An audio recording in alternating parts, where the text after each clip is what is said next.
Today, I will be rebutting a case against my opponent.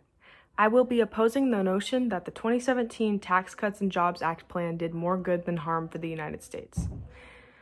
I will be addressing and opposing my opponent's claims using three main arguments.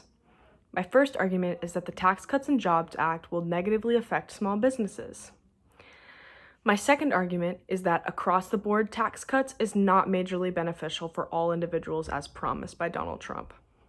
It's truly intended for corporations in the top 1%. My final argument will be that the Tax Cuts and Jobs Act will in fact majorly negatively affect the GDP. Firstly, my opponent mentioned that one of the major benefits of the Trump's Tax Cuts and Jobs Act was that it would result in great benefits for small businesses and corporations.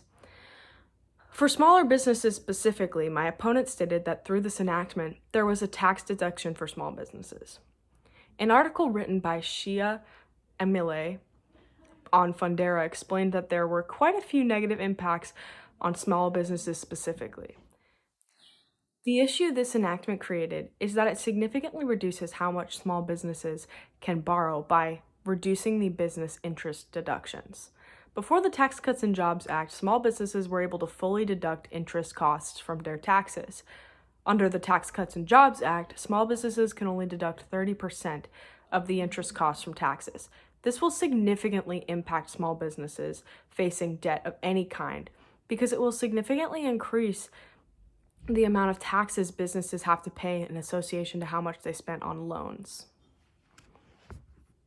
My second argument is that the Tax Cuts and Jobs Act was directed to most importantly benefit the average working American, when in reality, the plan was truly designed to benefit the wealthy and corporations. A report from the Economic Policy Institute goes into detail backing up this claim.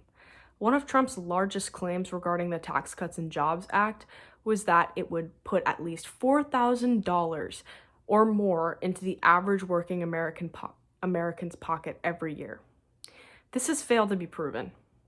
In fact, wages significantly decreased by negative 0.3% in 2019, according to a study conducted by the Economic Policy Institute. On the contrary, corporations are thriving with the tax rate being dropped to 21%. This allows for shareholders to invest. The contract for money to trickle down and positively affect individuals working for a corporation is almost comical how intense and obscure and rare that it would probably happen is. Money would need to pass through well-made investments, which would need to increase overall productivity of a company, which would then have to be translated by superiors to increase wages, which is not feasible for most corporations. My final argument is that there is no way that the Tax Cuts and Jobs Act has not and will not continue to depreciate the GDP. This enactment has seriously reduced federal revenues. This means that the government is making far less from taxation of individuals, businesses, and corporations. This will also directly contribute to significantly increasing the federal deficit. This will, according to most projections and the CBO, increase the deficit to over $1 trillion and increasing more over time. This deficit is seemingly impossible to crawl back from as a nation, and now that taxes will be lower across the board, including the taxation of corporations, the government has less federal revenues due to incredibly decreased taxation. One notable rebuttal that my opponent made was that there are positive benefits from the appeal of the Affordable Care Act penalty tax. Part of their claims include that there would be financial advantages. The most significant financial advantage is that the absence of the Affordable Care Act penalty tax will increase the lower income households' annual income by $40 and in higher income households upward of $1,000. While any increase of funds in a household can be beneficial, these numbers are seriously small in comparison to the trade-off associated with the loss of the Affordable Care Act penalty tax. The Affordable Care Act penalty tax was set in place to encourage Americans to have health care.